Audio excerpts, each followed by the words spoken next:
everybody. Let's make the dotted landscape. The first thing you're going to always need to do is get all of your supplies ready.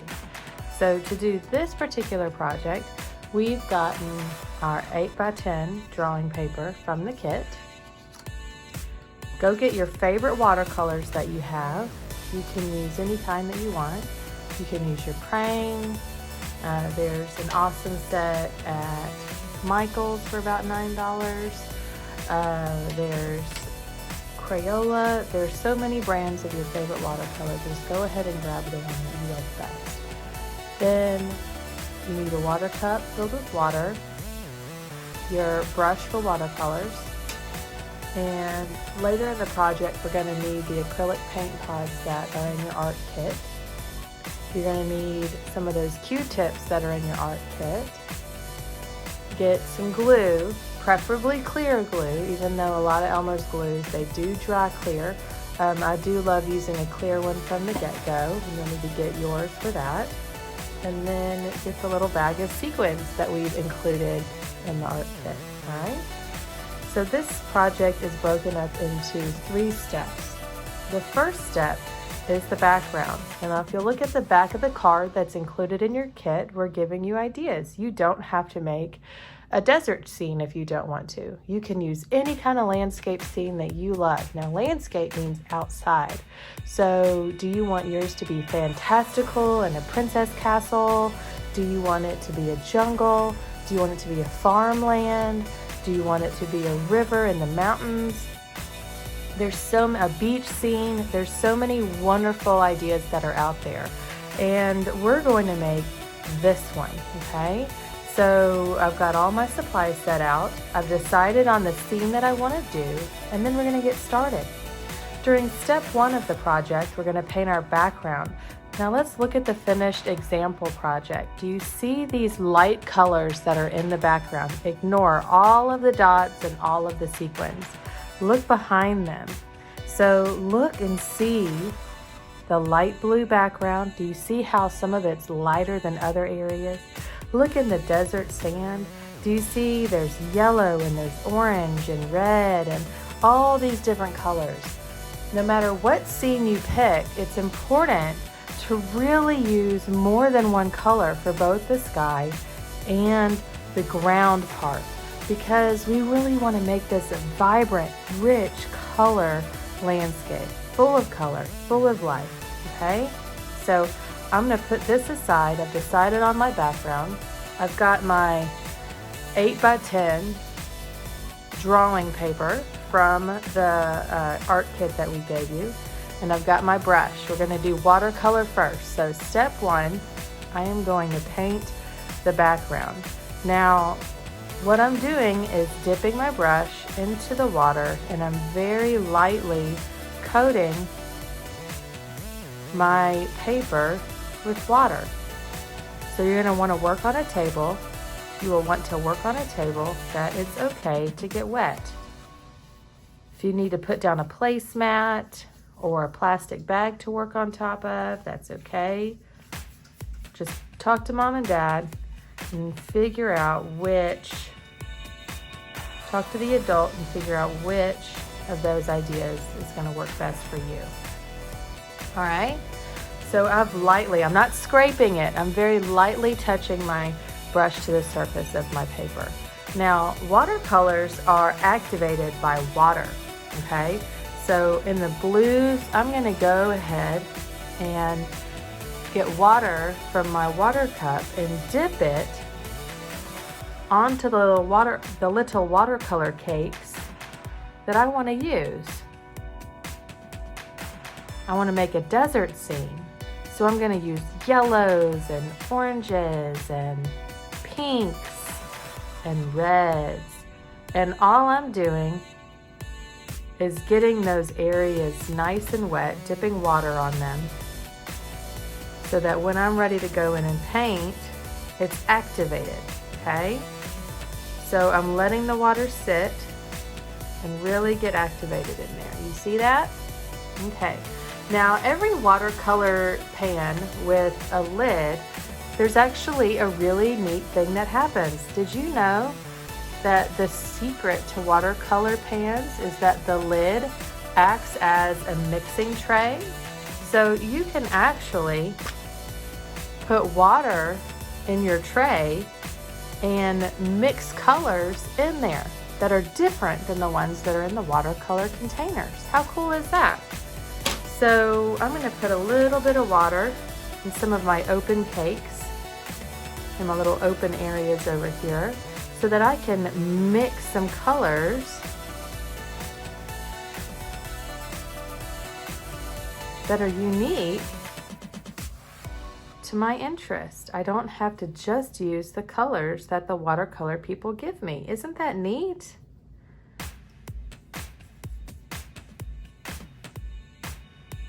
So, when I'm ready to paint, I am gonna go ahead and for the desert, I am going to paint rolling hills of sand dunes. Do you see that? How I'm doing wavy lines? Now, this paper is fragile, so I don't want to scrape my paper. If you scrape your brush across the paper, then your paper will get fuzzy little lines in it. And it'll start to peel apart. We don't want that to happen. The reason we pre-wet our paper is that we wanted it to bleed when we put the colors on. Look what happens to how the colors spread when they get on my paper. How fun is that? So the colors can actually mix on your paper.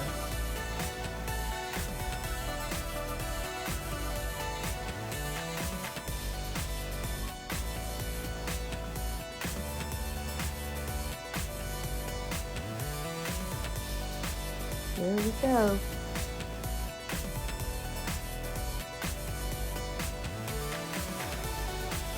Notice how in the areas where my paper is already kind of dried, the paint doesn't mix really well. It just kind of sits there. But the areas where I've added a good amount of water, when you put the paint on, it starts to spread out. Now this is there's not a right or a wrong way about this. If you like seeing all of that paint spread around, then you can add water. Now you don't want to just pour water on it. This isn't a slip and slide, guys. But you do want if you like it, you like the paint spreading around, it is okay to add a little bit of water to it. So the areas where it gets stuck, it'll help it move more.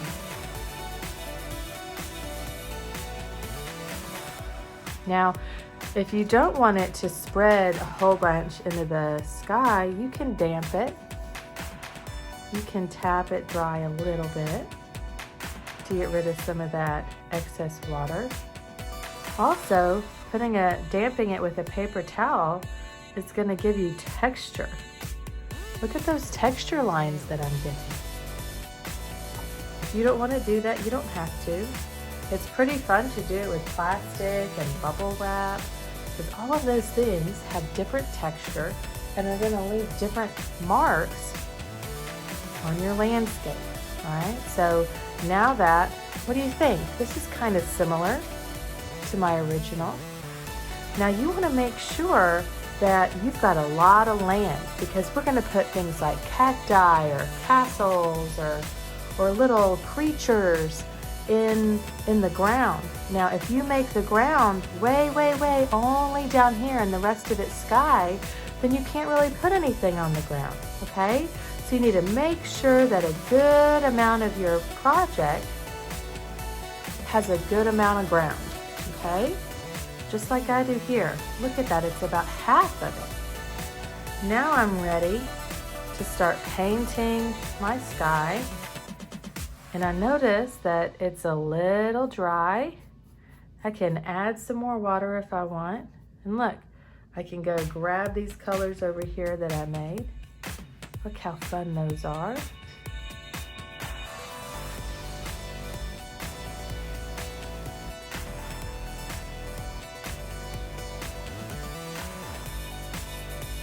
I love using different colors and not just one color of blue or one color of sand or one color of grass.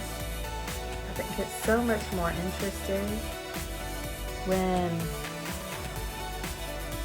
there's more than one color going on. I'm starting to get a little bit extra orange bleeding up into my sky, so I'm going to tap that dry a little bit to help keep that from mixing so much.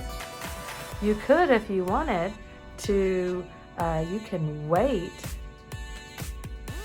for your ground to dry. You can add a step and do the ground or do the sky and then wait for it to dry all the way and then go in and do the other one. Like if you did the sky, paint the sky, but then wait for it to dry all the way before you add anything to the ground. Or you could just be gentle like I am. It's up to you. Again, this is your preference. It's your project. How do you want it for you? I really hope when you get done with your project that you'll post it, have your parents post it on Facebook or Instagram and tag the studio so that we can see your project, how it looks. I love to see finished projects and see all the ideas that you guys had that I didn't have, and see how you completed your project. I get so many wonderful ideas from you guys. I think sharing ideas is such a wonderful way to grow as an artist. All right, so check that out. Here's mine. This is step one. I've completed painting my sky and my ground because I'm going to make a desert scene. You can do a garden, a water with a river or a lake in it, your favorite hunting place, a forest, a beach, a farmland scene, castles and fantastical scenes. I can't wait to see what it is you do. And after step one, you have to wait for this to dry all the way. The paper and the both the paper and the paint have to dry all the way. So we're going to put this aside for 24 hours and I'll see you again when this is dry.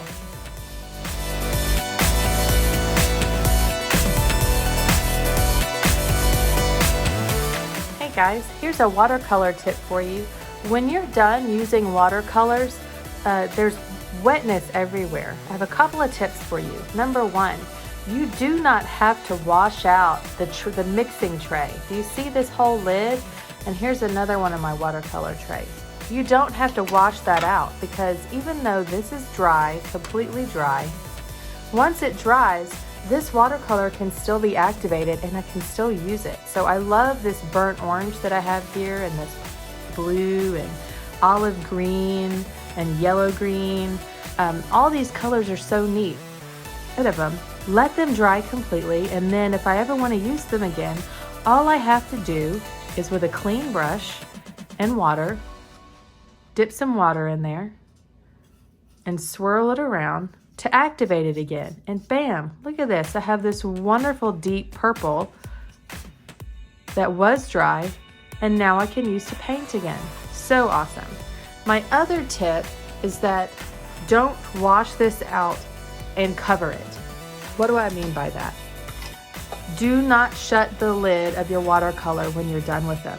Find a nice place, find the adult, mom, dad, guardian, auntie, uncle, whatever. Like find the parent, the adult, and a good place to let this dry, okay? And leave it open completely. Because number one, we want to be able to use these mixing trays again with the awesome colors that you've already mixed. And two, if I cover this, it can get moldy. Take it from an art teacher who's had this experience. If you shut an watercolor before it's dried all the way, if it's a long time before you come back, the waters can get yucky and gross and moldy, or they can never dry. They could actually stay wet and goopy and gross, and you don't want that. So I'm gonna leave this open, and I'm gonna put it in a safe space in my house so that it can dry all the way.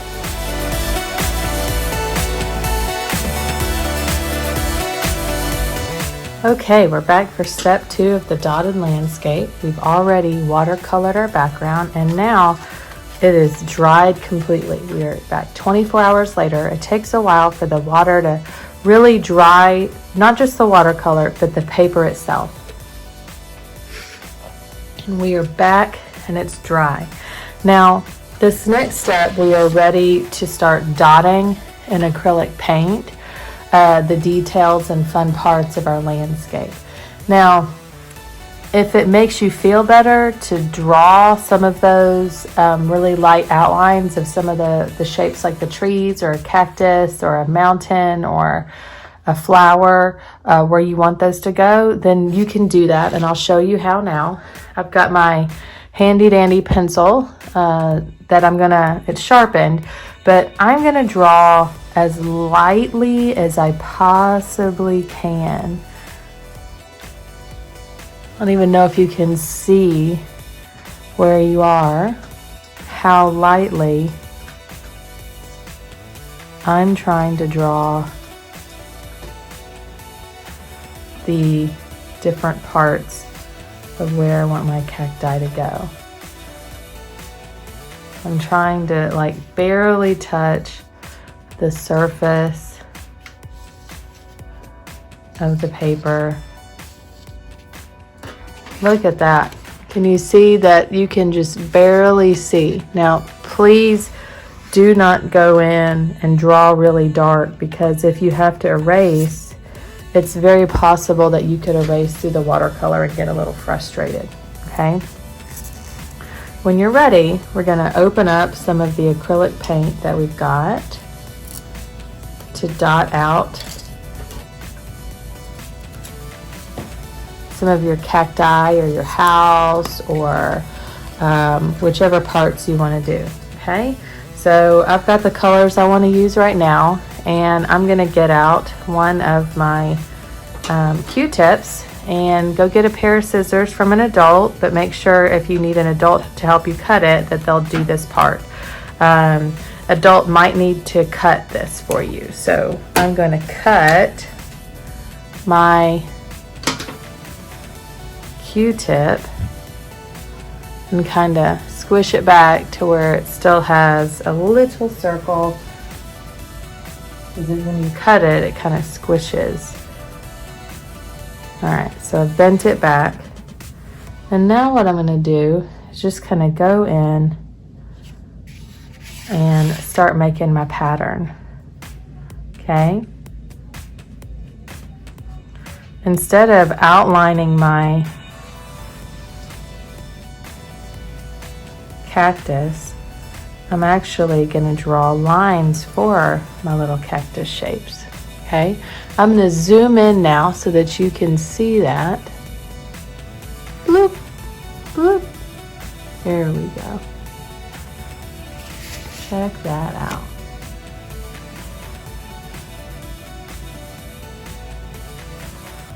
Now, patience is the key here, okay? You can put your dots super close together. Be patient. Don't rush it.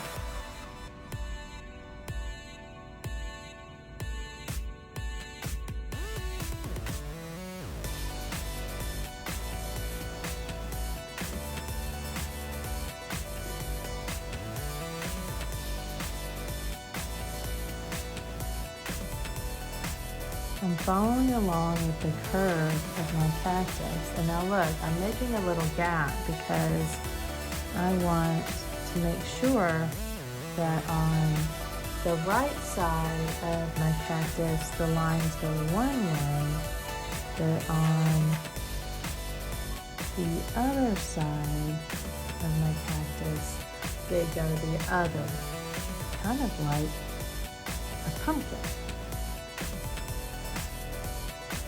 This helps the cactus look a little bit more 3D.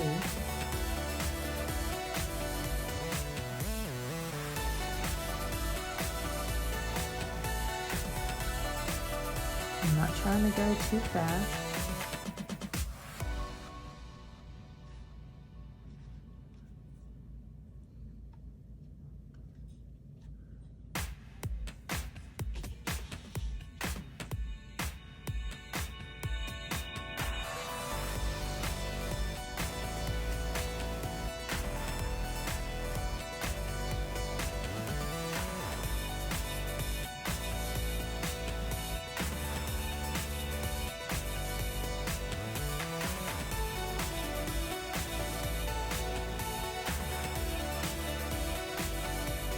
Slow and steady wins the race here. I'm really paying attention to what it is I'm doing and the direction that my cactus is shaped. Now I can start to fill in those lines.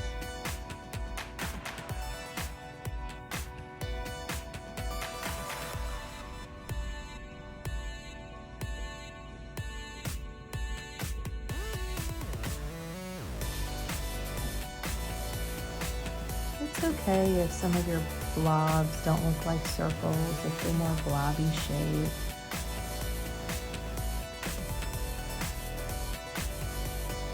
Don't stress out.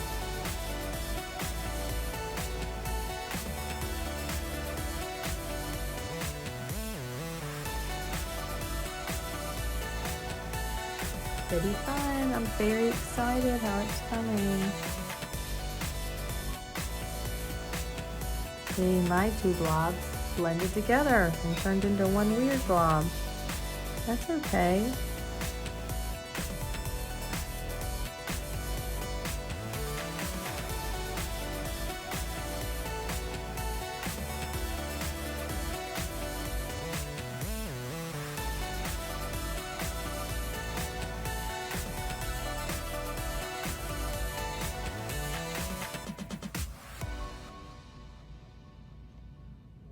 All right, we are almost done with the center part.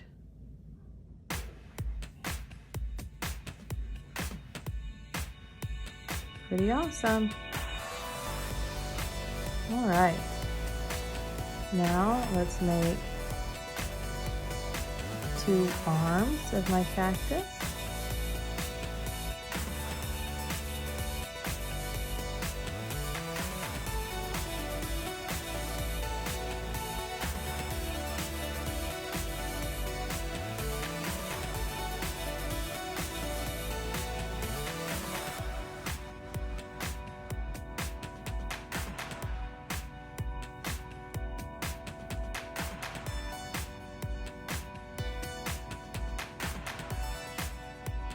The lines on that one are a little wonky. That's okay. I feel like it's starting to look a little better on especially the arms of the cactus if I make them a little closer together, the little dots.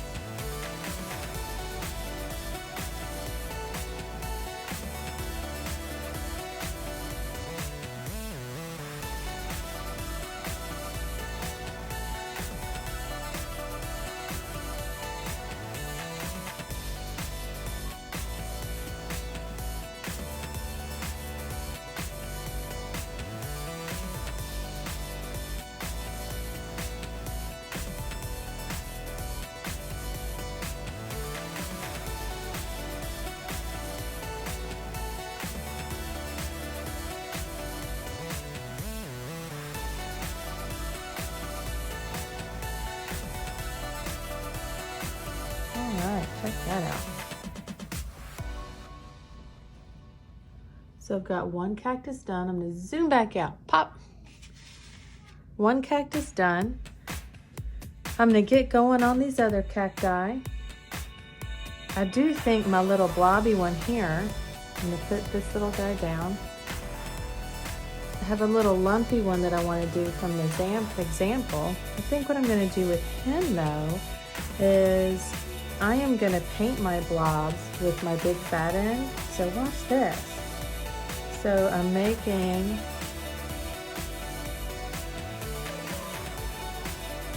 my little blobs.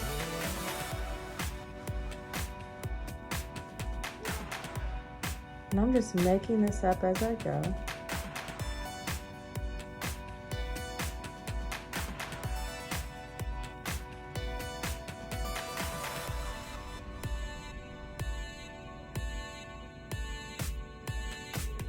Pretty fun.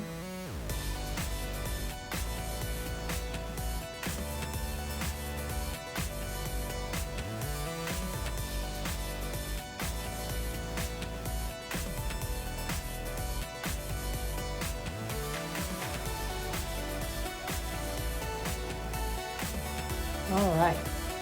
When that dries, I'm gonna put little lime green dots on top of it. It's gonna be awesome.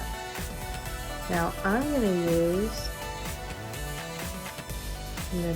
actually gonna dry this tip off because I don't want to get myself all yucky. But I'm gonna spin this around and I'm gonna see if I can, look at that, I can kind of drag little lines.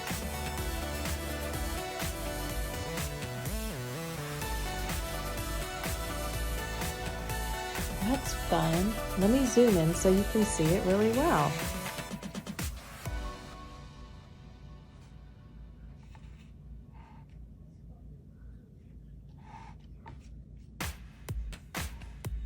I'm just dipping it in my lime green paint and dragging it until it stops. Now, just like my other cactus, on the left side, I want my lines to curve this way, and on the right side, I want my lines to curve this way. You see that? On the right curves to the right, on the left curves to the left. It's kind of like parentheses.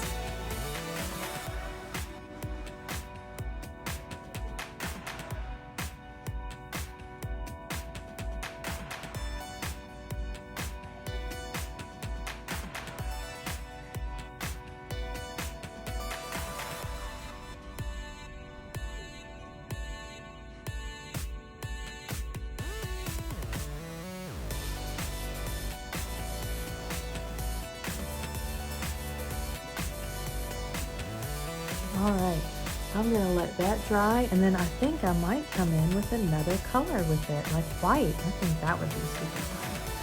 But look how lumpy and wet that is. I'm gonna have to wait really for that to dry. So I'm gonna zoom back out for a little bit. Now, on my original, look how fun these dots are. Well, I wanna use those. So I'm gonna put my lids back on my green paint, making sure to use the correct lid with the correct tube, and I'm going to get out the red, orange, and yellow.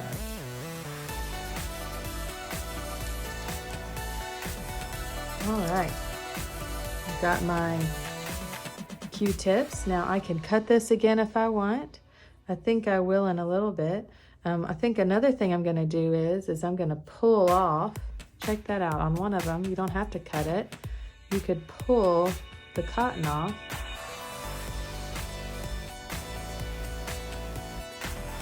And use it that way as well. Okay, so I'm going to dip this into my yellow, and I'm going to make some wavy lines. Sometimes I'm gonna follow the wavy lines from my paint that I did in the watercolors.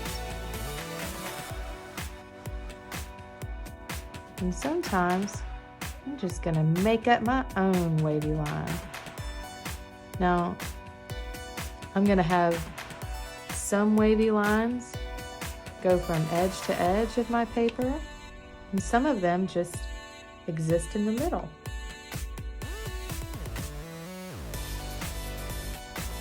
Have fun with this.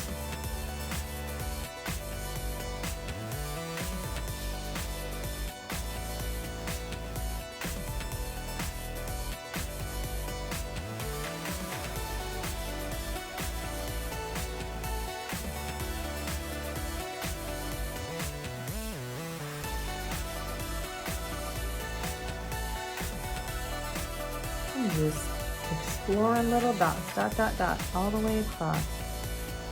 There's no way to mess this up. And look, the wavy line I just made is conflicting with the paint behind it. No big deal at all. It's just about being fun with it. All right, so I've got that color going. I'm gonna dry that one off. I'm gonna get into my orange. Maybe move the yellow out of my way.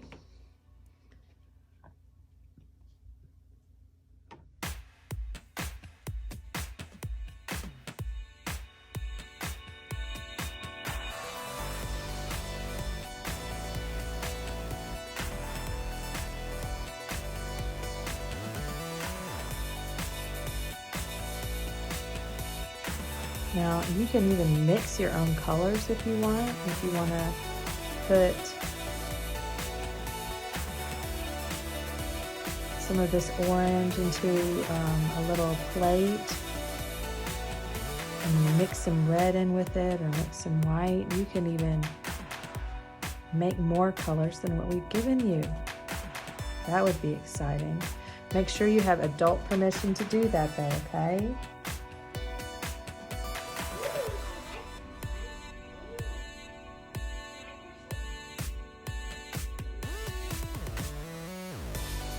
If you're making this project with some real little kids, you could just draw 1 or 2 wavy lines and have them practice putting dots on top of the line you give them.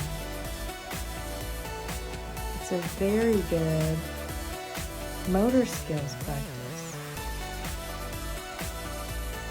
It's fine motor skills. I am just having so much fun making these dots.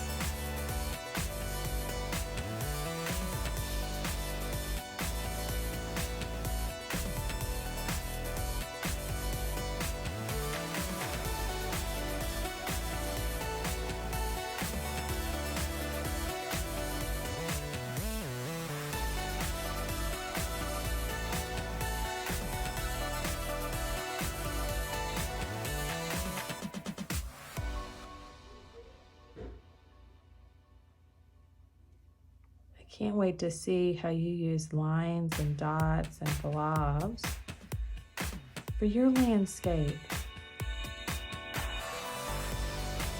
Please share your photos with us. All right, now I'm gonna go into the red.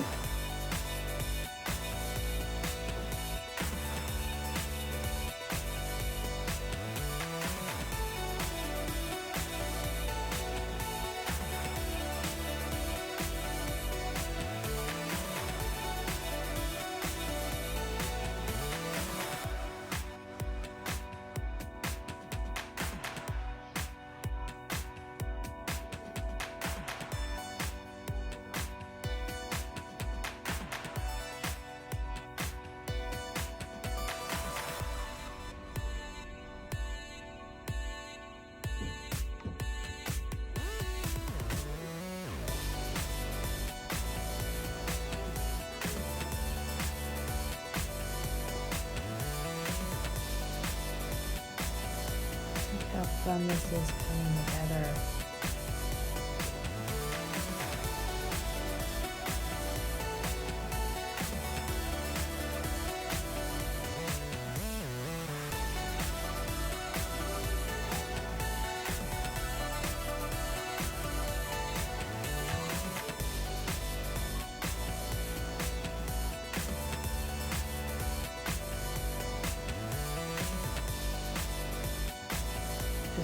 messing this up.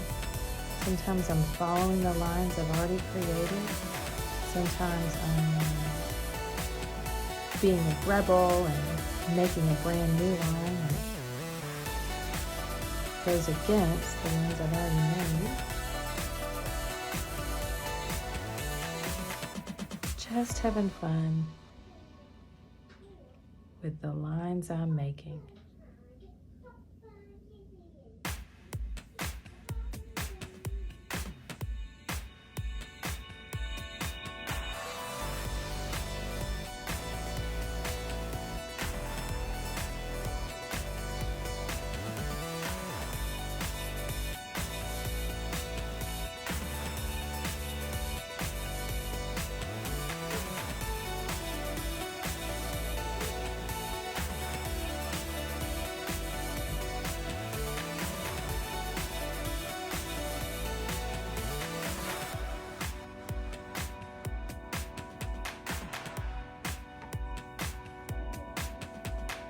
How fun are these lines?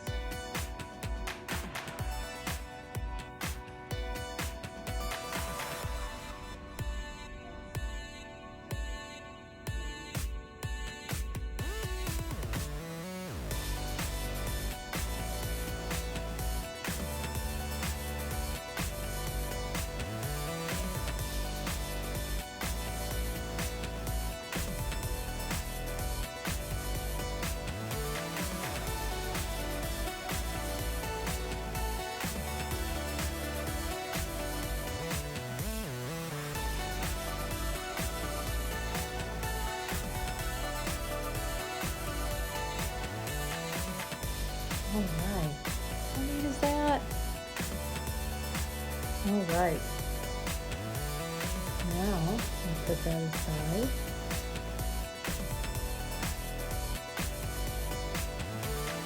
I'm going to be done with these colors for now. I'm going to match up the correct lids. Get out some of my other colors I've already used.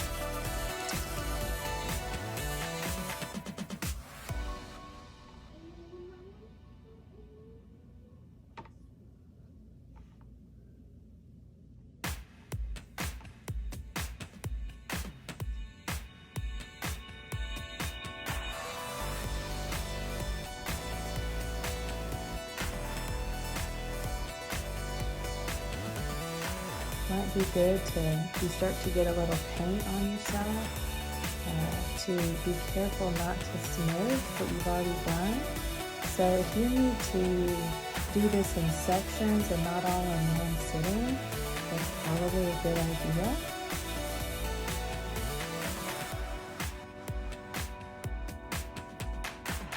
It means do some of the ground or some of the cacti and then go and let it dry all the way and then come back.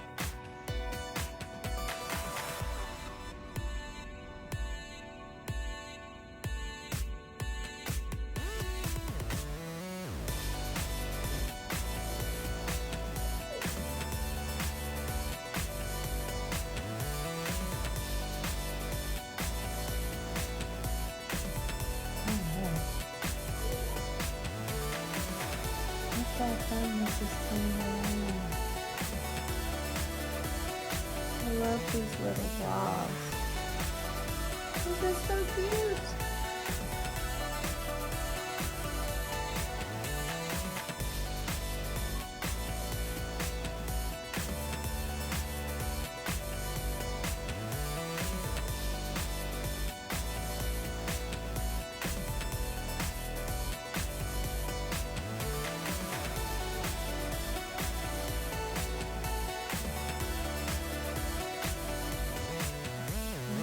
How cute is this? Let's get the light. I can come back over here.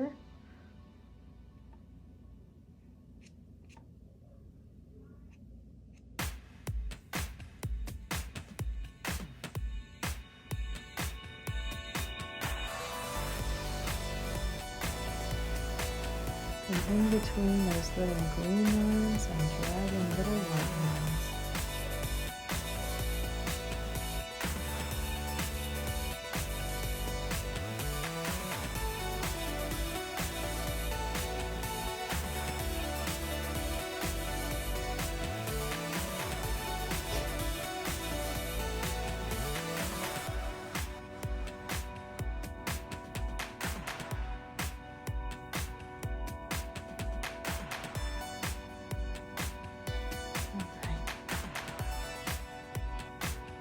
didn't plan on doing this, but I think I'm going to put the lids, oops. I'm gonna get out my purple and I'm gonna make little flowers.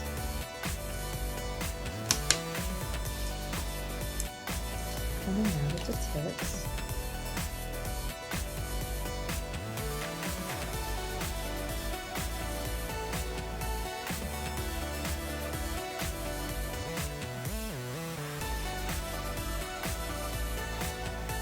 How fun is that?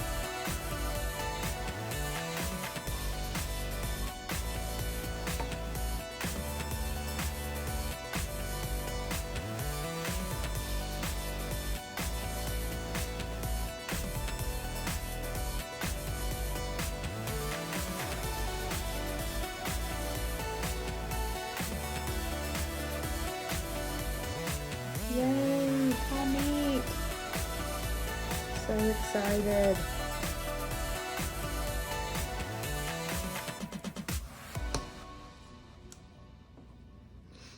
Then you let this step dry all the way, okay?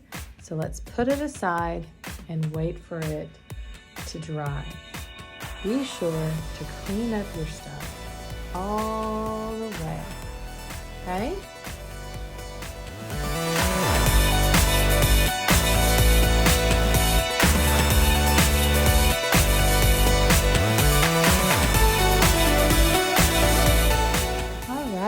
We are back for the final step in our dotted landscape project, and we're going to glue on our sequins.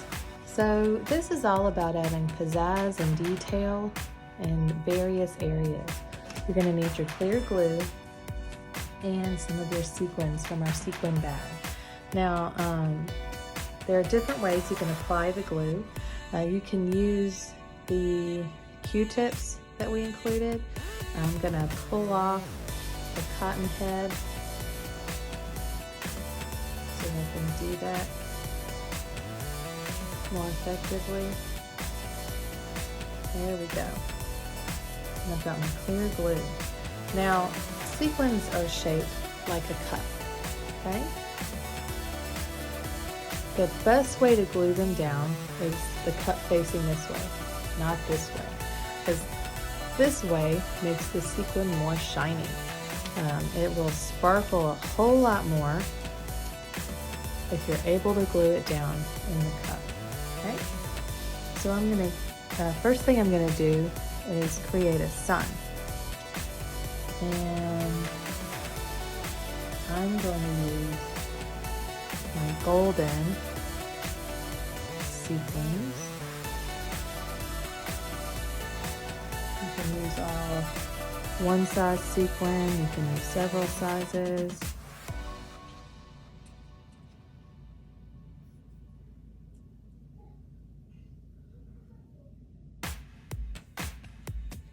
I've put down a big golden sequin, and I'm just going to encircle it with, I'm going to zoom in so you can see that even better. I'm going to encircle that. I'm just going to make it really easy to do. Being very careful. Be very careful just to dot the glue on the back edge.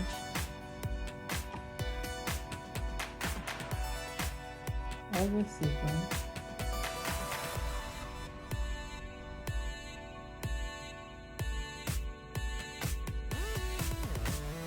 That's why I like using the clear glue, because when you mess up like I did and get a little blob down, it's okay.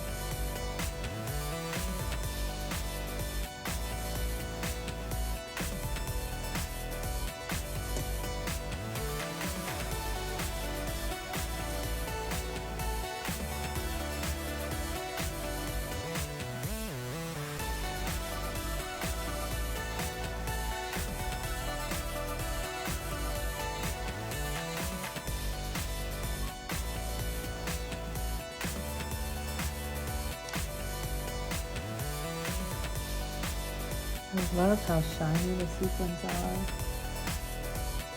It does take a bit of focus to really pay attention to what it is you're doing. So this is not a good time to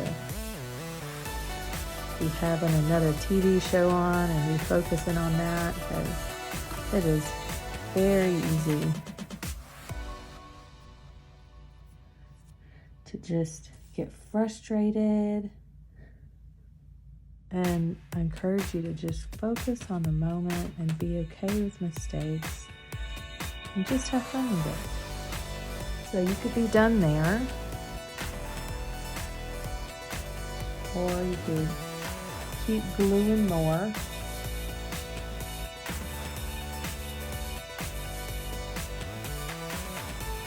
This is completely up to you.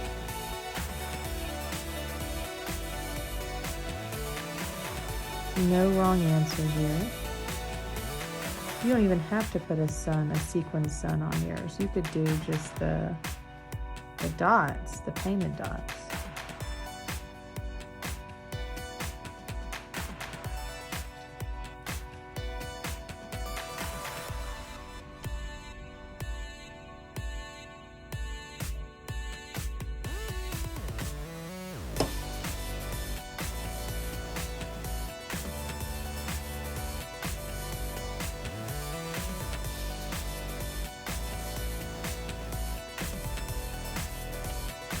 Ooh. This is super focus time.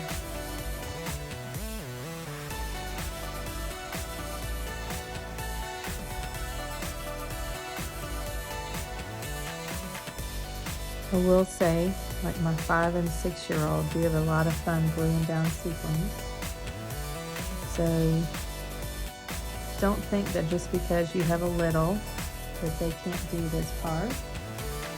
Theirs might not be as perfect or detailed, but it can still be beautiful and they can still do it. One thing that's great for kindergarten and pre-K especially, if you're doing this with really young kids, is that pattern making is a big deal. And being able to create a pattern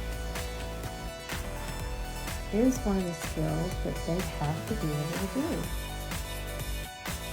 So this is an awesome opportunity to create like an ABAB pattern or an AAB pattern. Let them design the pattern and then continue to make it. This is an awesome project for that.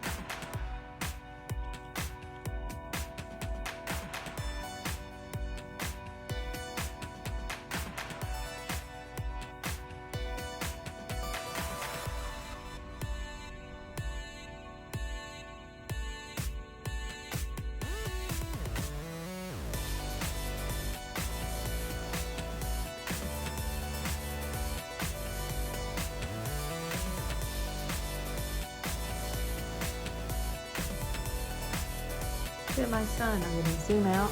Oop. How fun. I got a really big sun. I'm going to use 2 different color sequins to do it. And a big fan.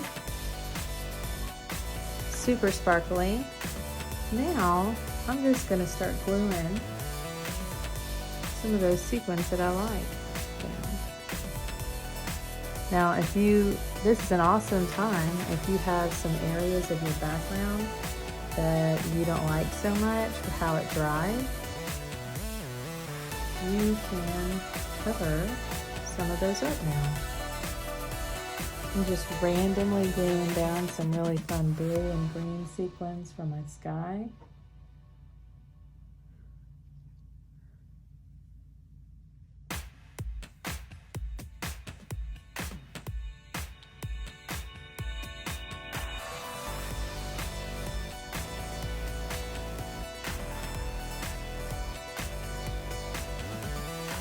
I'm not really paying much attention to where I'm placing these.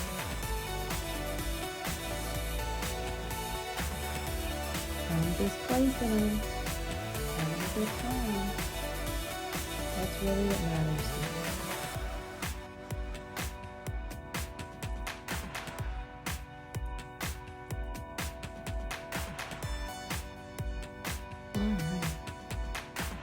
Now I've also noticed that I've got some beautiful burnt orange sequins.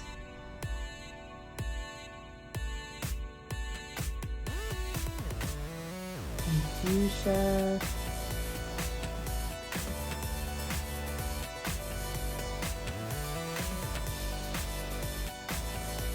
And golden.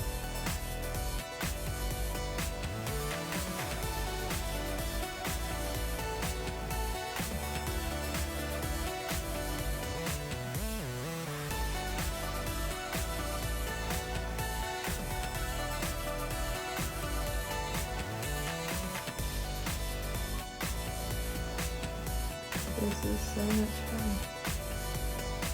I think I'm also going to use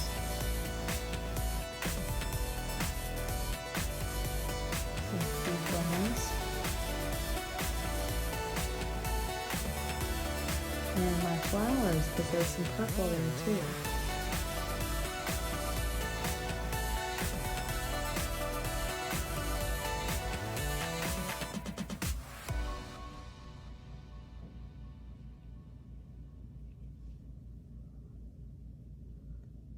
So you have fun with this, and when you're done, be sure to post on Facebook. Get help. Have an adult post this for us to see on Facebook or Instagram. I'd love to see your work. Thank you so much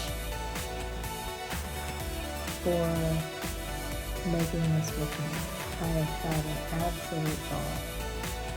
See you in the next video.